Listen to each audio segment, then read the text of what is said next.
Okay, so we'll get started because this is most of who we're expecting. So you should see a presentation that looks like the template from last time.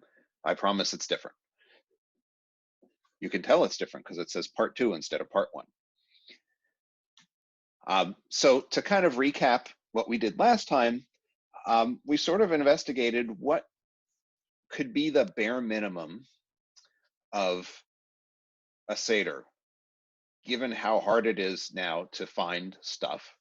And because going through the entire Haggadah, even Machar's Haggadah, is kind of a weird experience if it's one person or two people or three people.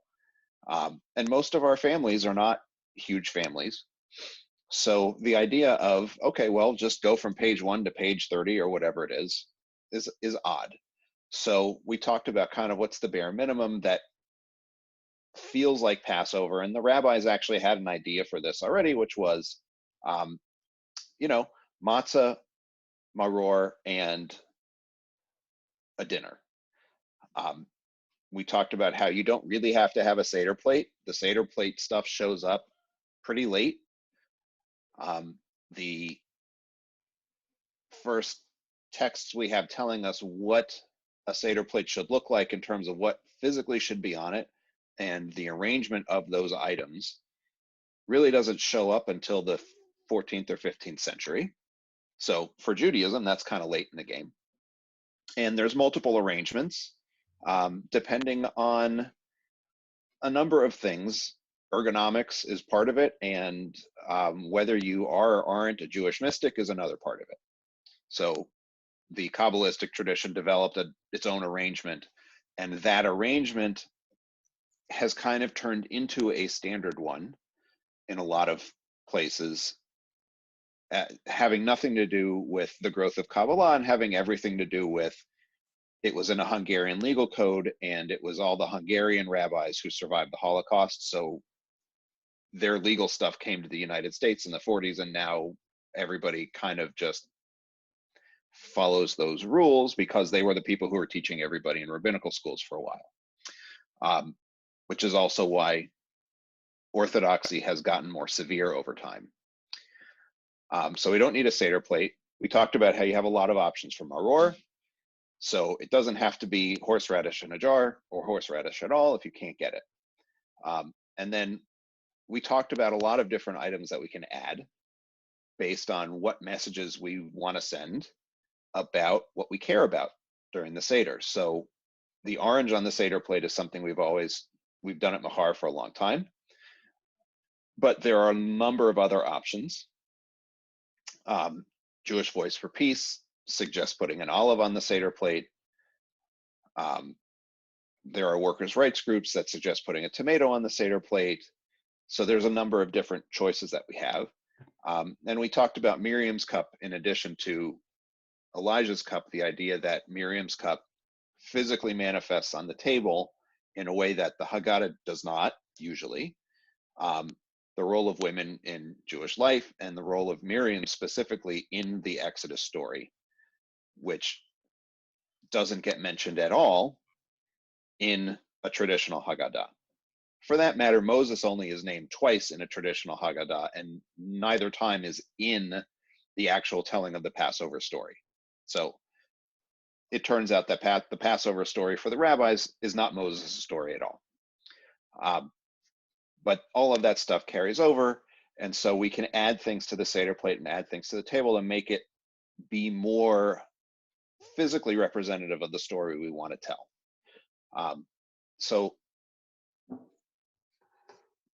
And now, which makes it seems like there's going to be a big reveal, and I really should have put in drum roll music here or something like that, but I didn't.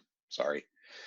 What we're going to try to do with today's session is understand the structure of a traditional Seder from beginning to end. Machar's Seder isn't a fully traditional Seder, but it still follows the pattern, so it's useful to know. Most of the humanistic Haggadot that are out there follow the general traditional pattern. And then obviously the Maxwell House Haggadah, or whatever you find at other relatives or on your own bookcase, follows the traditional pattern and really is the traditional pattern. So it's good to know what's there, so you have a roadmap of what's coming. And then we'll talk about kind of what works and what we might want to change. Not just now in this year, not just for a secular humanistic Jewish setting, but also just this is going to be a really strange year. And doing things online doesn't work quite the same way. So how do we do that? How do we make it work? Going around the table and everybody reading a paragraph isn't going to happen this year. And if we try it, it's going to seem disconnected and odd. And then the real question is, for any of this, what are our priorities? What kind of a Seder do we want to have? And if we know what kind of Seder we want to have, it makes it a lot easier to figure out what you want to do, what to keep, what to not keep, what to change, how to make it all work. So that's kind of beginning with the end in mind. Here are our goals for today. And while if you were at the Tuesday session, we talked about a lot of the texts that form the background of the Haggadah and the Seder. We actually didn't talk about the entire outline of the thing. So this is our chance to actually get that in our brains too. So the structure of the Seder, or we wash our hands how many times? This is the general order of the Seder, and a number of Haggadot list this up front somewhere, and then everybody present actually says Kadesh, Orchatz, Karpas, right? So we'll say, sometimes people will say these things in Hebrew. So how many times do you wash your hands? In a traditional Seder, the answer is twice. And you only bless once, and there are reasons for that.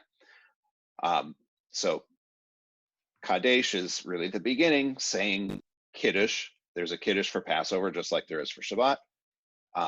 Orchatz, washing hands. Karpas, eating a dipped vegetable. Right, that's the usually parsley and salt water. Yachatz, breaking the middle matzah. Magid, telling the story, and telling the story is supposed to be the major part. If you pick up a traditional Haggadah, you will actually discover that telling the story is not the largest page count. In a traditional Haggadah, what's the largest page count are a couple of other things. One of them is Hallel, and the other one is Barech. Hallel is actually started in the story. So we actually have a lot of pages in the Haggadah that are dedicated to nothing other than stuff that you do all the rest of the year, with a couple of extra things thrown in. So Magid, telling the story. Rachza, washing the hands again. Motzi matzah, matzah, maror, korech, the Hillel sandwich. Shulchan Aruch, dinner. Safun is dessert. And if you were on the call on Tuesday, you remember that we actually said that dessert is an innovation. Afikomen was actually something you were supposed to teach your kids, is not part of Passover. Barech, Hallel, and then Nirtzah, which is a paragraph that says Nirtzah in it, means literally we're done now. But then there's songs afterward. So if you look at the Maxwell House Haggadah, you'll see that there's Nirtzah, and then there's another 10 pages of things to sing. Nirtzah is where Chagadyah is. It's not actually part of the original Seder, or the central part of the Seder. This is what's floating around on the internet right now as what the Seder looks like this year. So Kadesh, wash your hands. Karpas, wash your hands. Yachatz, wash your hands. Tell the story, wash your hands.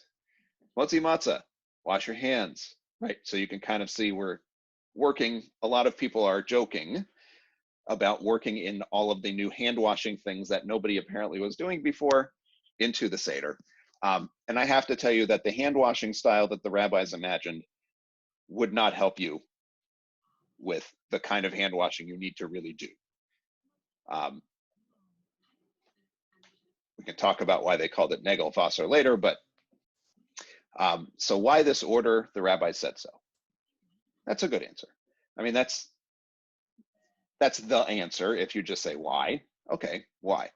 But what the rabbis were doing was they were trying to read the Torah and reconcile what was expected in the Torah with what they could really do. This is going to be a theme this year. What can we really do? So they were trying to reconcile themselves to what was actually happening. So the Torah says that the Passover offering had to be eaten at night. So they built the Seder so that you didn't eat until after sundown, because you're supposed to eat it at night. Hand washing comes next, because if you eat, you have to wash. That's how they looked at it. A vegetable with a dip, because that's what hors d'oeuvres were in the Greco-Roman world, right? So they're looking at the culture they live in, the expectations that they think the Torah has, and putting them together. The middle matzah was broken. So this is something the rabbis actually invented, the afikomen thing. They invent it because they're trying to get around the problem of there's no sacrifice and you're supposed to leave the table tasting the Passover sacrifice. Well, there's no sacrifice. What do? We'll save some matzah for later. And the way you make sure you still have matzah at the end of the meal is you break it in the beginning and you tuck it away. And this is how we get afikomen, is it's just a practical matter of, otherwise everybody will just eat everything that's on the table and there will be no matzah left for after everything is done. I think they're overestimating the attractiveness of matzah, but that's a different question. So this is the highlight reel from Magid, from the telling of the story. So it starts with, this is the bread of affliction, 4 questions. We were slaves to Pharaoh in Egypt. Then we get the story of the 5 rabbis who are up till midnight, and their students come to them and say, oh, wait, it's time to say the Shema. What are you guys doing? We get the 4 children. There's a lot of narrative in here next that people skip, because they start to go, wait, this is 3 pages of stuff. Flip, flip, flip. But there's narrative in here that's largely not taken from the biblical text, but more stuff that the rabbis speculated about and came up with. The 10 plagues, and then after the 10 plagues, there's another long passage about the rabbis speculating on how many plagues were there actually. So they're doing a bunch of midrash, and they come up with the idea that maybe there were actually 50 plagues imposed upon the Egyptians, and then another 250 imposed on the Egyptians who chased the Israelites to the sea. They're trying to reconcile what really boils down to a whole lot of redundant Hebrew, because that's how Psalms were written. Dayenu is next. There's a bunch of interpretation in here that people skip. A lot of the time they skip. And then Hallel starts. So Hallel is, if you go into a synagogue on a weekday in the morning, Hallel is usually a standard part of what's happening on any given day. There are actually websites that are dedicated to telling you whether or not today is a Hallel day. So Hallel is baked into, that's not the best word when you're talking about matzah, I guess, but Hallel is baked into the Passover Seder, into the Haggadah, and it's actually got its opening paragraphs are part of the telling of the story of the Exodus. And then you get through the meal and you get Hallel again. You get the rest of it. So it's really quite long. Hallel is just a series of Psalms, so that's what Hallel is made up of. Moses isn't in this story. The Haggadah mentions Moses later. It does not mention Moses during the telling of the Passover story, because the traditional understanding of the Passover story is not the story of Moses, even though that's what every movie portrays. The rabbis thought of the Passover story as the story of God taking everybody out of Egypt, not the story of Moses leading anybody. So he doesn't get even a mention in the storytelling part itself. So, we have these movies like Prince of Egypt and the 10 Commandments, right? There's actually 2 10 Commandments, right? Because there was a first one that was silent and then a second one that was in sound. which are basically movies about Moses. Sorry, Moses is not part of the traditional Haggadah. He's just not considered that important. You have all of the, so we have Magid, and then, remember, we have Magid, and then we get washing hands, blessing for bread and matzah and eating the matzah, maror, that you are supposed to dip in charoset, which I don't know about you, but I'm not 100% sure how you take ground horseradish and dip it in charoset, unless you're also putting it on the Hillel sandwich. And so now we're going to pop back. So then we had the meal. See, I keep flipping back and forth. Okay, so then you have the meal. After all of that, you actually sit down and eat dinner. And then you have dessert, which is eating the afikomen, which, again, not the best dessert.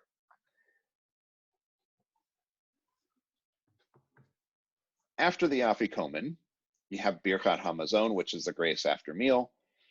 Moses finally shows up here. If you're looking for Moses, there he is. And birkat hamazon is, in traditional settings, recited in different versions depending on how many people are there. So there's a version for when there's one person, there's a version for when there's 3, a version for where there's 10, a version for when there's 11, and then if you look at the Talmud, we actually get into the hundreds and the thousands. They actually thought maybe 10,000 people would eat one meal together, so they came up with a version of Birkat Hamazon for 10,000 people. But the themes are God is the source of food, the connection of food to the Exodus. Food is actually connected to Messianic redemption. These are all part of the standard Birkat Hamazon. So there's a few changes here and there, but this is all, if you go to a really large traditional Jewish dinner, a Shabbat dinner in an Orthodox household, you'll get all of these themes every time.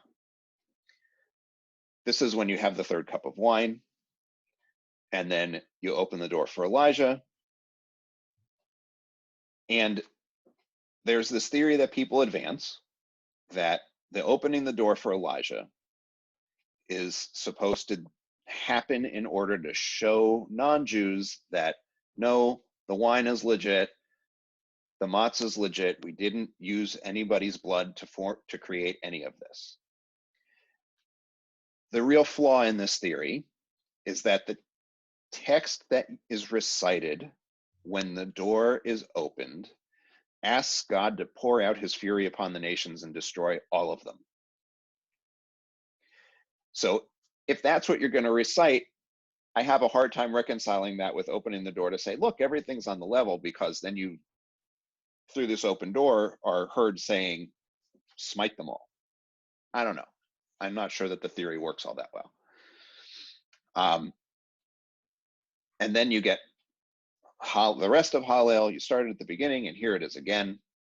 Again, lots and lots and lots of psalms. Last cup of wine is poured at the beginning of this and drunk before the end. And then Nirtzah is a short paragraph and ends with next year in Jerusalem, right? That's kind of the end of the Seder.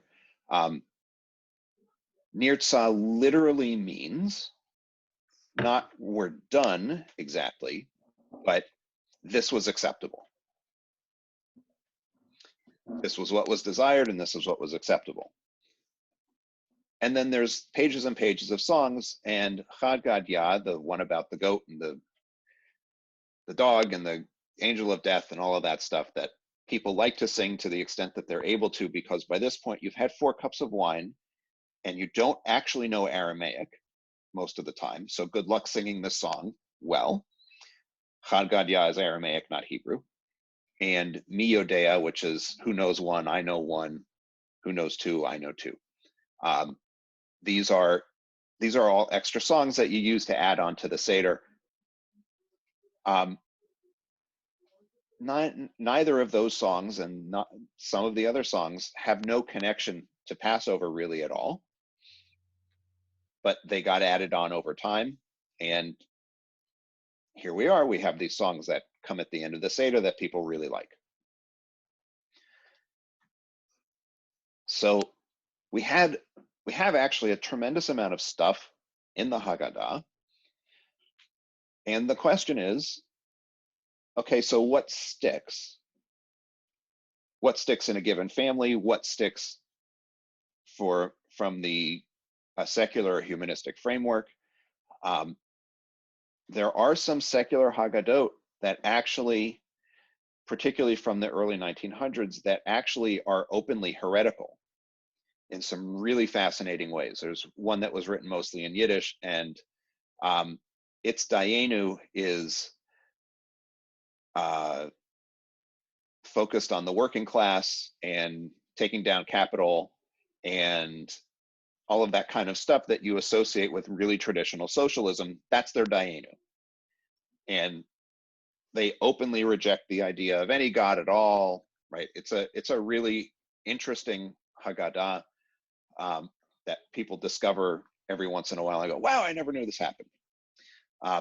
So we can ask some questions like, do you keep the entire structure of the Haggadah, or do you only keep parts? And if so, what? Do you keep all the physical stuff? So do you continue to have two kinds of maror on the table? Do you wash your hands twice? Do you keep Elijah's cup on the table or not? Do you keep all the words? Do you keep none of the words? Do you keep some of the words? Do you tell the whole story? Do you tell none of the story? Do you tell some of the story? How do you tell it? What do you connect it with? The Haggadah is attempting to teach you how to talk about the Passover story, which is why there's all of this weird rabbinic stuff in there. The idea is not read this thing from cover to cover. That was never the idea. The idea was there's some things that you're expected to say, and there's a bunch of other stuff that we want you to elaborate on. So elaborate, here are examples, which is why they keep pulling stuff from the Talmud, because that's what the Talmud is supposed to do, is teach you how to think about Jewish stuff. The Haggadah is trying to do exactly the same thing with a very specific focus, the Passover story. Can I ask you something? Sure. Do you not want to? No. Questions are good. Well, you said that at some point the rabbis decided that this Passover story should be the story, I'm looking at what I wrote down, of God leading the Jews out of Egypt. Mm-hmm. And that was one of the reasons we didn't see Moses. But if that's the case, and we're more concerned with the people, then why are we even doing the Seder? What was the original reason for the Seder before the rabbis at some point, which I assume was more recent than the single-digit numbers of years? What was the original reason for the Seder then? So the original reason for the Seder, the original reason for the whole holiday, appears to have been an agricultural, nature-oriented holiday. And it actually appears to have been two holidays. So there's one that was tied to the northern half of the land of Israel, which was the more developed agricultural city kind of area. And the southern half was, the southern half was like the rednecks, for lack of, they were the hillbillies. So they were goat herders and sheep farmers, and they didn't actually have the large plots of land that were flat that you could farm, right? They had the mountains around Jerusalem and the desert in the south. So their economic options were limited.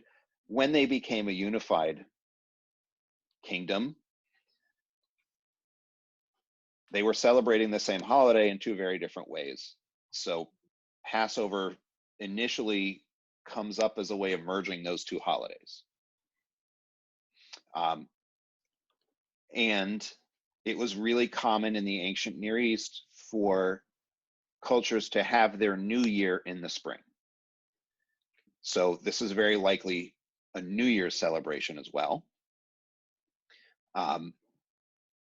The idea of Rosh Hashanah being the new year is actually after Passover becomes a single holiday with two different strands kind of tied together.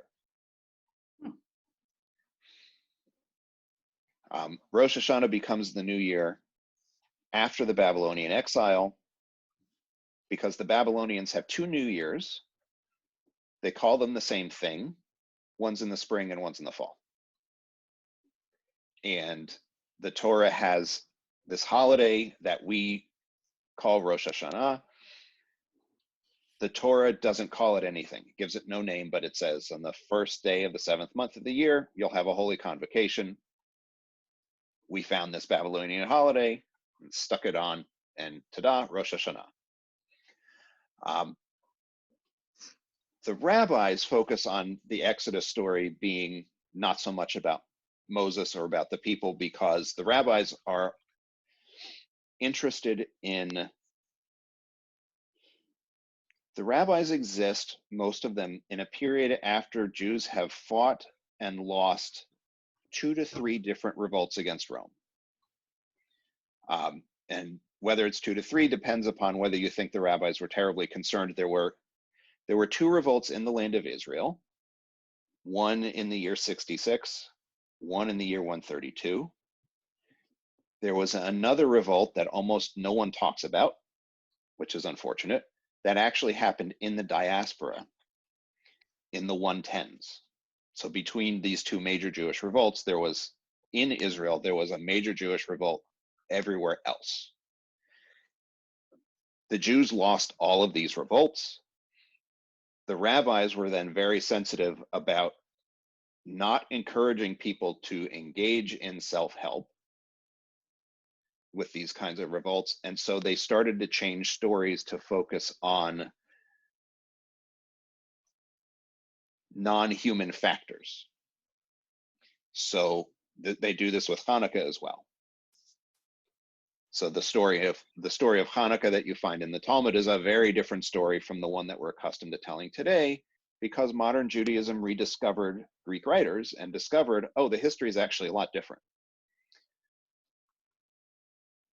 So the rabbis change the story, take Moses out of it, in order to not make it about people, and to make it a particular kind of interpretation of a relationship with the God of Israel. And that's how we get the Haggadah looking like it does. It's one of the reasons there are very few biblical texts in the Haggadah itself, because the biblical texts have Moses all over the place. That's why we have all these texts of the rabbis telling stories. It's because they're reworking this narrative so that we're not talking about Moses on this holiday where people might actually try to get themselves free if we gave them some human examples.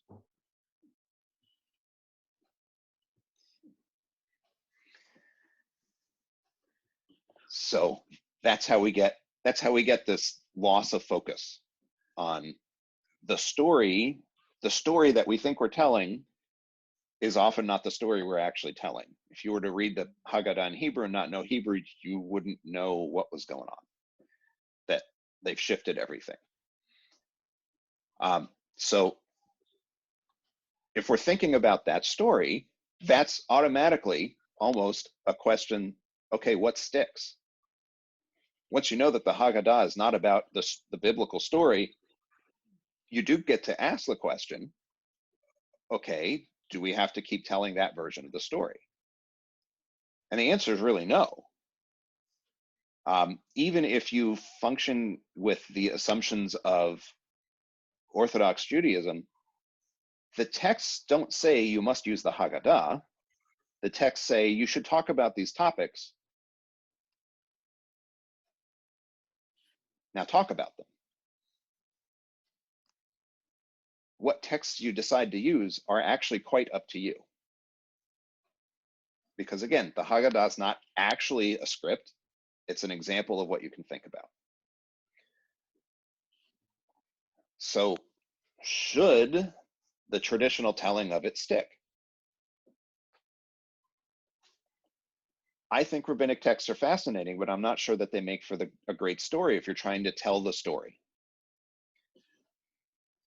If you look at Mahar Haggadot, you will see that they don't actually use the rabbi's version of it, that they actually tell a fairly straight, here is the traditional story, kind of says, this is the story that we've been telling, and then it tells the biblical narrative rather than the rabbi's narrative. Because the rabbi's narrative, if you used it, you wouldn't actually know what happened in the story at all. Moses is missing, Aaron is missing, Miriam is missing. We know that there's plagues. We don't actually talk too much about Pharaoh's heart being hardened, right? All of these things that we know about the Passover story are not always in the Haggadah. So it's not supposed to be a script. We get the chance to decide what should be in there and what shouldn't. Right? There's really just some basic things the rabbis say should be there, 4 questions, although there's a discussion in the Talmud that says, well, actually, if the kid asks the question in advance, maybe you don't need to do the 4 questions at all. You're supposed to expound on this wandering Aramean passage. This wandering Aramean passage is spoken by Moses in the book of Deuteronomy. Moses doesn't mention himself. There's a reason they picked this particular passage from Deuteronomy. Moses isn't a character in the story. And then Rabban Gamliel says, okay, Passover offering matzah and maror, and the Haggadah does that without using any biblical texts. It uses rabbinic texts that it's pulled up.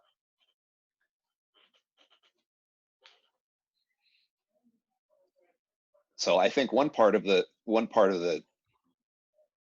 answer to the question, what should stick with us, is maybe all that rabbinic stuff doesn't stick. It's certainly not the story that we teach about Passover. The story we teach about Passover doesn't match what's in the Haggadah, or it doesn't match what's in the traditional one.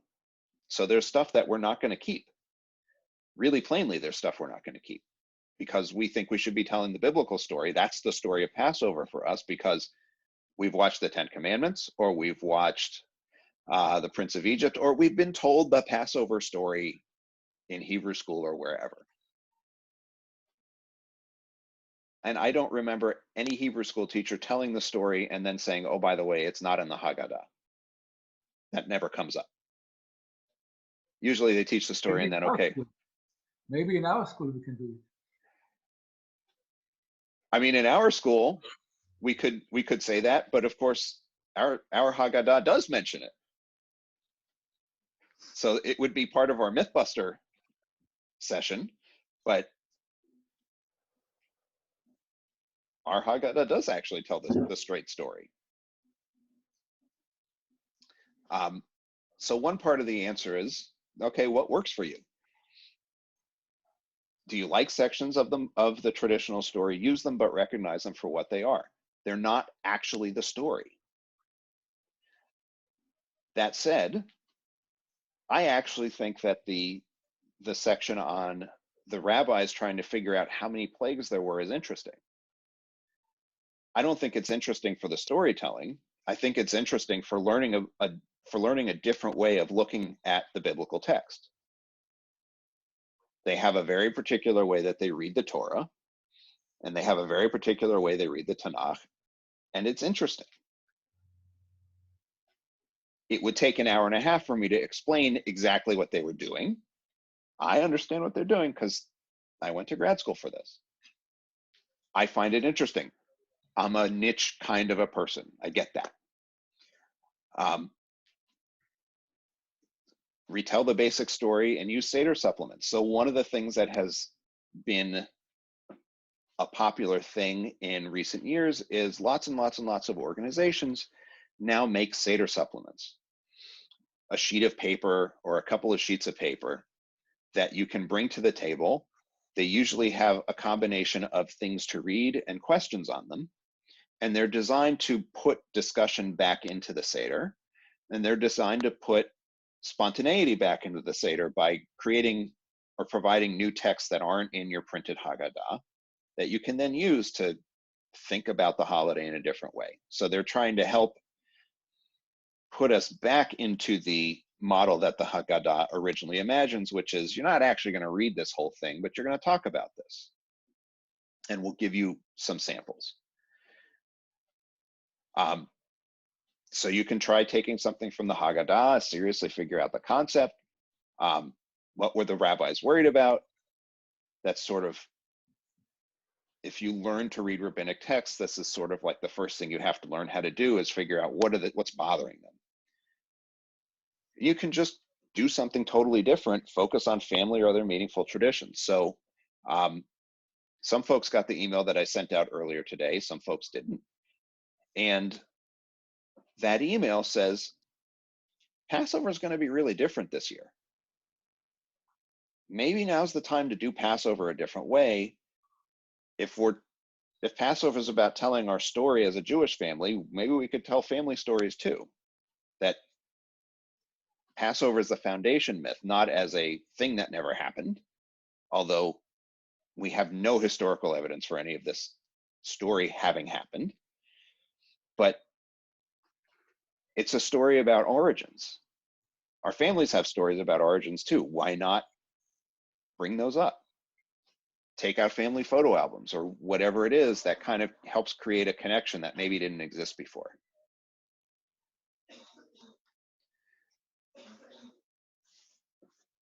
And the same is true for the usual items at the Seder. What should stick? One question this year is, what can you even get? If you don't have matzah yet, you might not be getting matzah this year. If you haven't gotten jarred horseradish, you can probably get jarred horseradish. But you might not be able to get all of the items you might want to make haroset with. Liquor and alcohol delivery is still not very consistent, at least in this area of Maryland. So I have to count on the bottle of Manischewitz from last year and hope it's still good. Or I'm going to have to put some port in it or something. I mean, I'll have to punt. What do I have? What can I do? What are the basics? Unfortunately, matzah still feels like one of the basics. Matzah is hard to get now. A lot of the grocery store sections have been sold out of matzah, depending on where your grocery store is. Or you might have to buy kind of an odd type of matzah. From a really traditional Jewish perspective, the matzah that you use at the Passover Seder is supposed to be made of two things: water and flour. No salt, no oil, no flavorings, no egg, no whatever. You might have to buy the garlic flavored matzah and use that at the Seder. Honestly, I have to tell you, the garlic flavored matzah just tastes like salty cardboard. So I can't really recommend it. There is, however, a matzah that is flavored with grape juice, which isn't so bad because it tastes a little like grape juice. And I had a professor who used to wander around eating that stuff all day during Passover because it at least didn't taste like regular matzah. So what are the required items for you and what can you get? The rabbis at some point decided that haroset was commanded. They made up this commandment. There's no haroset in the Torah anywhere. They made it up. So maybe you feel like you have to have haroset. And if some fruits aren't available, others are. So maybe you end up making a more Sephardic style haroset this year because the apples aren't as good. This is not an apple time of year. I mean, we ship apples from all over the world, but apples aren't great this time of year. But dates are always dates, and you can always get dates, chop them up, grind, put some cinnamon and clove and some walnut, put it in a food processor, ta-da, haroset. You can even put wine in it and ta-da, haroset. We made that last year. It was simmered in a pan with some wine, and we called it date jam. It was just incredibly sweet, and it was spreadable on everything. And we couldn't use the entire it used a whole pound of dates, and it was too much for 2 people who were willing to eat it. My son will not touch that stuff. And then, is there a particular item that's not official? Family recipe, a specific food that you like, a specific food that always got served and maybe you don't like, but you feel like it's not Passover if you don't have it.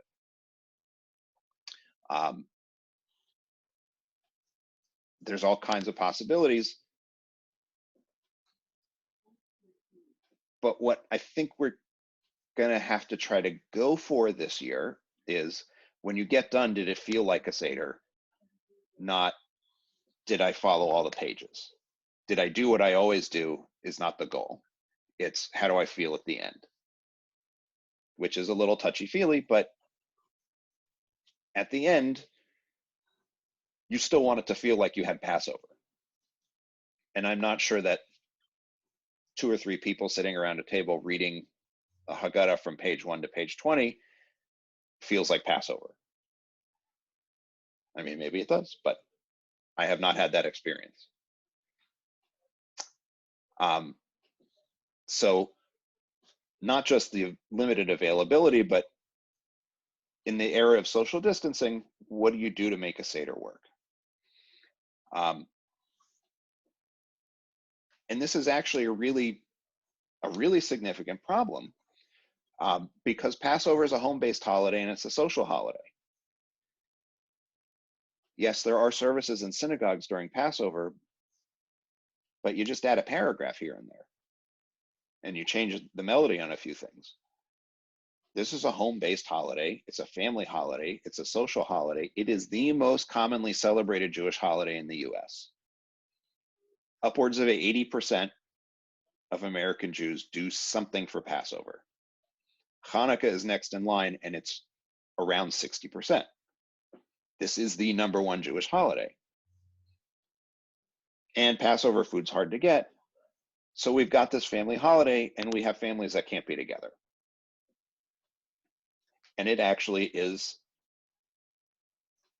taking that experience and then putting it online, I think is going to be really, really difficult if you just try to translate it over as, oh, okay, well, everybody's on page 2 of the Maxwell House one, right? Right. Okay. I don't know that it works. Is a virtual Seder a solution? We're going to try. But how do you ensure that everybody has all the stuff? So there's no way to ensure everybody has all the stuff. You might be able to ensure that some people have some pieces of it, and together you all have everything that you need. I put my Peapod order in early enough that I will actually have all of the stuff here. So if anybody on the Mahar Seder doesn't have it, that's fine. I do. If they want to recite and I can hold up whatever it is, that works.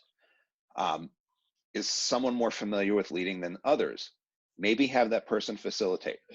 But notice that I said maybe, because if the style of your family Seder has been the person at the end of the table reads almost everything and parcels out parts sparingly or in a very fixed way, that might not work this year. Because then you have a computer set up on your dining room table, and there's a person monotoning into the computer while everyone else sits around. And part of what is happening, even though on other years you might be bored, is there's everybody around you and you can you get a feeling from other people. It's not going to work that way this time. So maybe have that person facilitate, but maybe not. Spread around the storytelling. Sometimes you rely on a leader. It's better to share the storytelling to avoid boredom. And you may not actually tell the story beat for beat. I have a feeling that people who are accustomed to longer Seders are not going to end up with long Seders this year.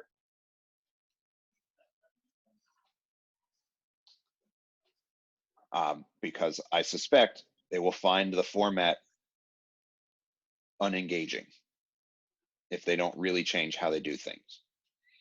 And again, the goal isn't cover to cover. It's how do you find ways of engaging with that story? That's really more the goal. And I think telling it from, I think reading the Haggadah from page 1 to page whatever isn't actually going to do that. For a lot of people, it doesn't do it anyway. Now it's really not going to do it. So this is going to be a really interesting holiday for a lot of families to figure out what's actually important about the Passover Seder that we can work with. Some people are going to have false small family Seders, and I have in capital text at the bottom not to follow the Haggadah, because I just don't think it's going to work if there's 3 or 4 people. Pick the parts that are important, pick the foods that are important, and find ways to make it work. Think about the stuff that really sticks for the family and do those things. The other stuff, maybe don't do. Which is why I said, again, bold letters, don't follow the Haggadah. I think that's not going to work great. Our Seder this year, I said I'll have all the required items. If you've gone to the sign-up sheet, you'll see that the sign-up Genius thing actually has a, are you willing to have a thing parceled out to you? I'm not going to assume that anybody has any of the items. So if it comes to the items, I'll actually do the items. So I have a Seder plate and I'll have all the stuff on the Seder plate, but maybe somebody's willing to lead the 4 questions. Maybe somebody's willing to do the 10 plagues. Maybe we can do breakout rooms for discussion, because we're going to be using Zoom. Zoom has the ability to do breakout rooms, so we can actually have 5 people go out into one room, 5 people into another, and have a discussion with each other, and then come back together and talk about what we talked about. So we won't really do straight reading for a lot of it. And then the Haggadah will be pared down, and it will actually not be a Word document like it usually is. It's not going to be pages. It'll be something like this, a PowerPoint that has stuff in it that we can, so that everybody can see and nobody has to have a printer to make it work. So just have your window open, and I want to say close your email because my email has been dinging at me this whole time and it's really annoying. So maybe close your email so that you can just kind of focus on what's going on in that space. So that's the plan for Mahar this year. I don't think I have another slide. I don't. So I'm really thinking hard about how to do this. And I also hope that as people are thinking about how to do this for themselves, if they have questions, they'll reach out and say, do you have a suggestion for this, that, or the other thing, right? I put some things into the email that I sent earlier today, but that's not everything. And that wasn't really the focus of the email anyway. Was Seder strategies weren't really what I was focusing on. There's a lot of resources out there now for alternate Seder strategies in the age of, hey, we're all getting together on Zoom for a Seder. So that's what I have. And I'm willing to answer questions if there are questions and provide ideas if people are interested in having ideas provided.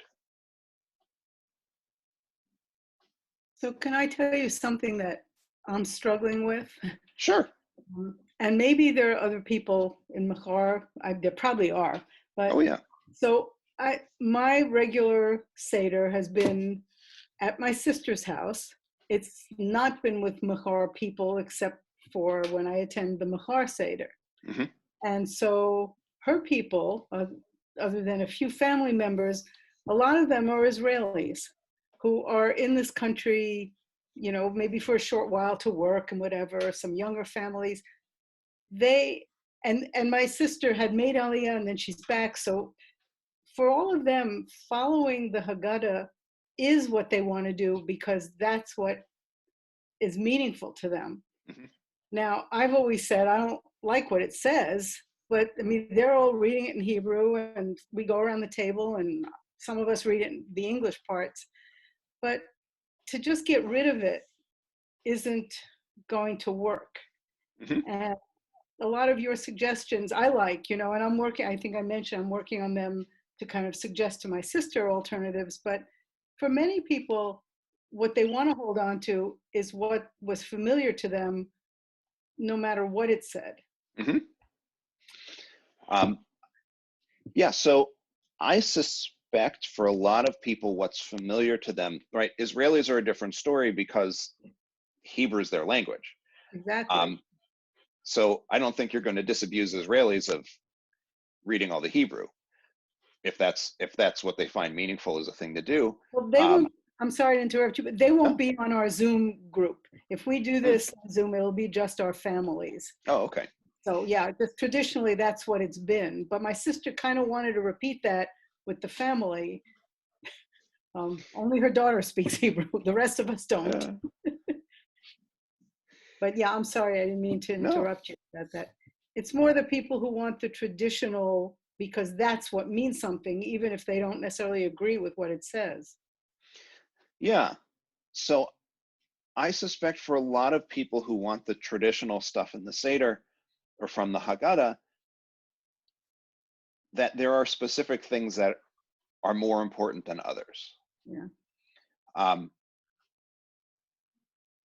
Going back through the Haggadah this year, I've read it all and I've gone to traditional Seders, and there's stuff that I didn't remember that was in there that's in there.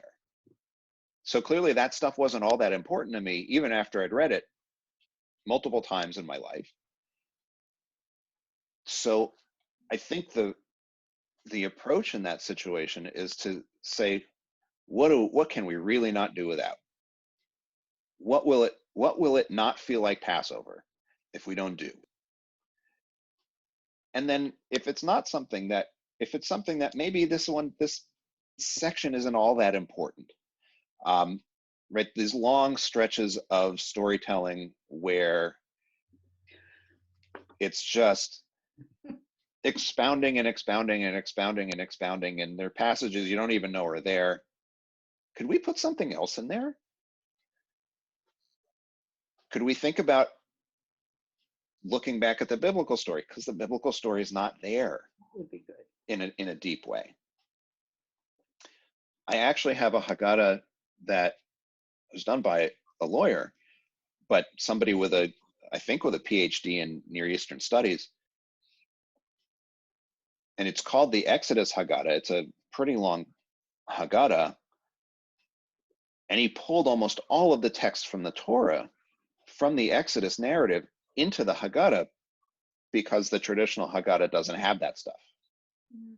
So it might be interesting in the context of a fairly traditional Seder to say, why don't we look at the Torah? I mean, it's funny sounding, except that Orthodox Jewish education doesn't really focus on the Torah after age 10. That, they move on to rabbinic texts, and rabbinic texts form the center of Orthodox Judaism. I mean, the Torah is there and it's important, but it gets interpreted all the heck. So I think it's actually worth saying, okay, what do we really need to have it feel like we had a Passover Seder, and what can we do to make this different? Because I don't think it's going to do just as like a reality thing for people to pretend like it's not a different year.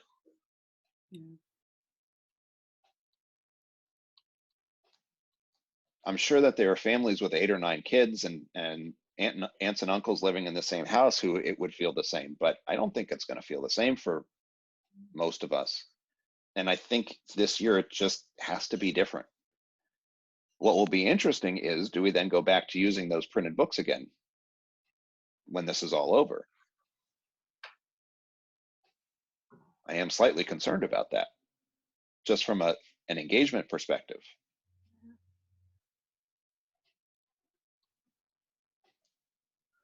I think that we don't have to worry too much about the issue of people not finding the traditional stuff. People that come to Machar Seder to start with don't expect to find traditional stuff.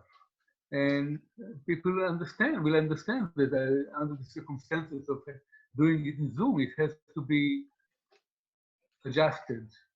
So I think that I don't think there's a specific thing that you need. I guess if you don't even show a matzah, then okay, that's a little funny. But I don't think otherwise there are things that anybody can have one thing. So we have like 40 families. You cannot satisfy everybody. Right. Just do your best. Do your best to build something that will resonate. I think people appreciate what you do, and Yeah. uh, connecting to you much better than we have connected to previous ones. Um, so So I think what's interesting is I think there are a few fairly traditional things that we've kept in the Seder that people still probably want to be there. In particular, the 4 questions. I think for a lot of people, it doesn't feel like a Seder without the 4 questions, although then the question becomes, okay, which version of the melody do you want to use?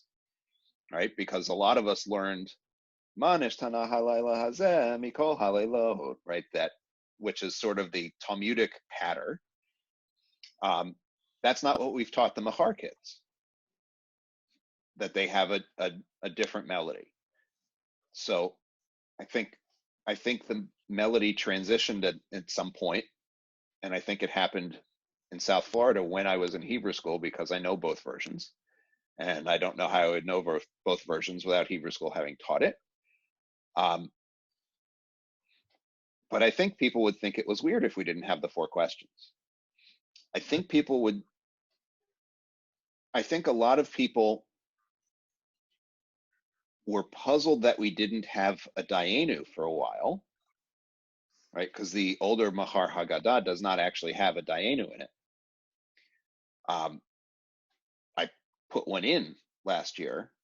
I suspect a lot of people like Dayenu because, okay, let's face it, hardly anybody actually gets the Hebrew right for Dayenu anyway. It's like the 12 days of Christmas, right? People forget whatever the words are and they wait for the 5 golden rings, right? So people do that with Dayenu too.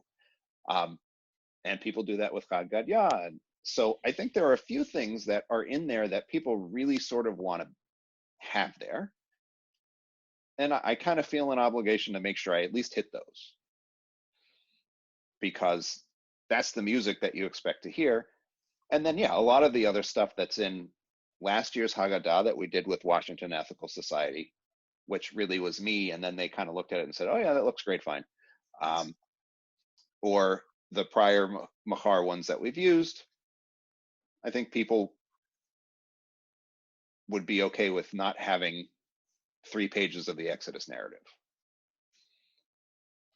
I think one of the things that was beautiful about the Mahar Seder and some others, other than which is not traditional, is the Let My People Go. See? So it's not a traditional thing, but it's a traditional thing from Mahar.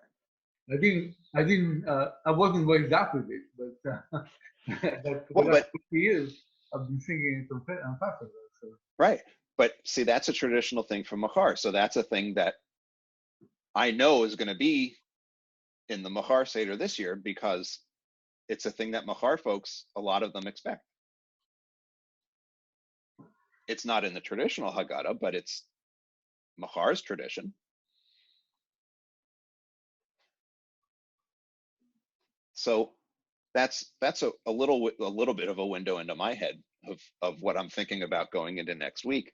And it hadn't fully crystallized until I was trying to figure out what was going on this week. And then I kind of realized, oh yeah, this is going to be a lot different, because we've only set aside an hour for it, because I realized that we're doing it on a Friday evening. So there are still going to be people who are working during the day. And how long can you expect smaller kids to hang in there for an online Seder? I think an hour is probably actually too long, but you know, they'll bounce in and out as they do during Shabbat services. And we'll kind of make it work. Now, the real question is if people come back next year and say, can we just do it online? That'll be interesting. That'll be interesting. To which I'll say, your kids won't get the silver dollars for finding pieces of matzah all over the room. And then maybe that'll persuade them to come. This is how schisms happen. This is how schisms happen, yes. We don't want to See, go someplace. We're online humanistic Jews. We're in-person humanistic Jews, and we're right.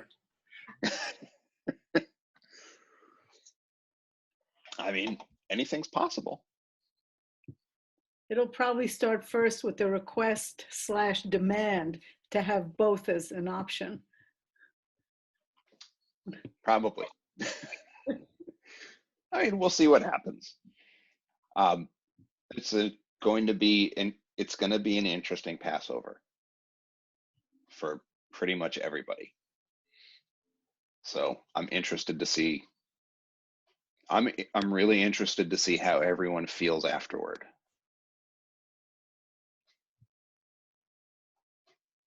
I'm not sure I'm interested in a good way, but I'm interested to see how everyone feels afterward. Well, I think one of the things that you've said that I know is relevant for me with my family is really just thinking about what it is that's important in what we've been doing. And we as individuals, or traditionally in the Seder that my sisters always had, and to really to think about that and maybe pick, a couple of them that are really important to us, and maybe even also pick things that we don't really want to keep doing or that aren't important. And I know for my family, I think that's going to be important for us to do so we can figure out what our online Seder will look like. But maybe that's good as for everybody in Mahar to think about. Yeah. How is this night different from all, I mean, years? I have to be really honest. I'm really tempted to just start right there. It's a good question. And then we'll light candles after, because that reverses the order. And this is going to be a really different thing. I think maybe that's how we start. I mean, I've been toying with that before we had this conversation, but this is going to be really different. We should really talk about it. Because I'm also concerned about, there are things that we've done as a community that we can't do this year. Like, okay, we've talked about the 10 plagues from the Torah. Now, what are some modern plagues? I mean, we're not going to be in a room of 100 people where people can just shout them out, which is what we've done in the past. I have long since learned the futility of saying, don't name people as your plagues, because that never works. Somebody always names the president, or the Senate majority leader, or whoever. I know that's not going to work. But that might be a thing where the breakout rooms make sense. Or, I mean, my other concern is, so is COVID-19 a plague? I mean, the problem with talking about it as a plague in the context of Passover is, in the context of Passover, the plagues are supposed to be punishment for bad behavior. Is COVID-19 a punishment for bad behavior? I mean, there are some people who say yes. I mean, there are some people who say yes. There are some people who say yes. That wouldn't be the line at the central office, obviously. But I mean, there are people for whom that's a real concern. Yeah. And there's multiple ways of talking about the word plague. So I'm really thinking through whether we say, this is something different. And then how do we talk about that? So yeah, now you know what my homework is for the next week, is figuring out how to talk about all of this stuff. Maybe even just thinking about how pandemic is different from plague, as you say that, just. Yeah. It's very different. Is it seasonal? We don't know. I mean, there's just all kinds of questions right now. And are people staying home? How long are people going to have the tolerance to stay home? Which flips upside down the idea of painting blood on the doorposts and staying inside, right? Staying inside keeps you okay, but you have that urge to go out, and what does that mean? So there's a lot to think about, and a lot that's going to be really different this year.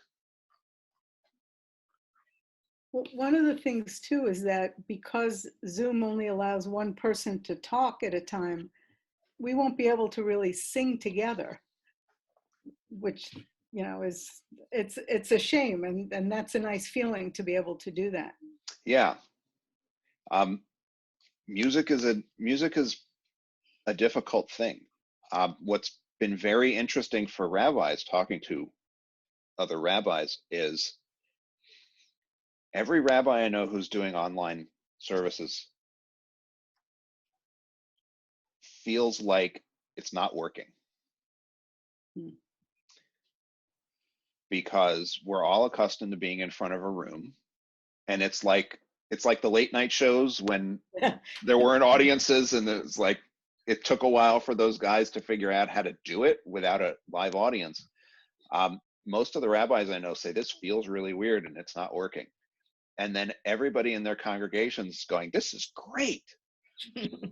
So there's incredibly different perception on different sides of the different sides of the camera on this, which is really, really interesting.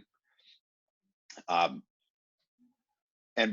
part of being a rabbi is holidays aren't always very fulfilling for you in the same way that they might be if you were just sitting in the seats, because it's your job.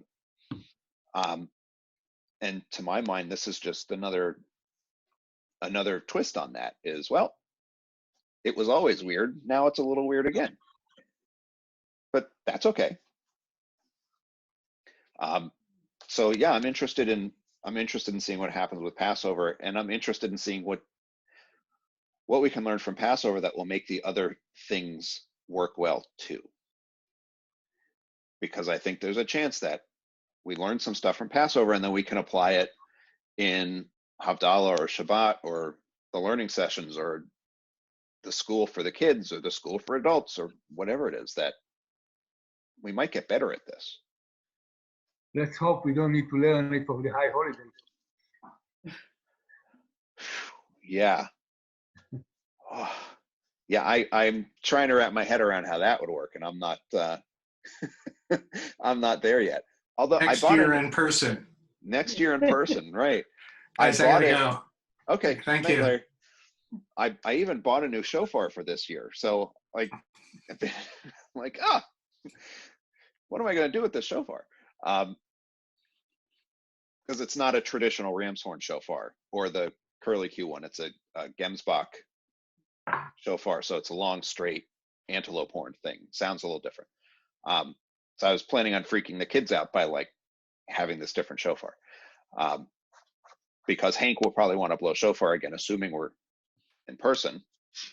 So we'll have a kind of a different. This could be a really different high holiday this year. Gosh, I don't want to think that far in advance. Okay. So if people are working on or thinking about Passover and have questions, I've been thinking about ideas to try to make this work for the last 2 weeks. So I've got a lot of stuff that I'm sitting on that I know I'm not going to use, but other people might be able to use. And if not, we've got Shabbat and Havdalah coming up. And then Tuesday every week, I think it's going to last even after all of this is over. We're still going to have texts on Tuesday, but I'm going to start thinking about some other things that might be more interesting than Passover. So thanks for coming.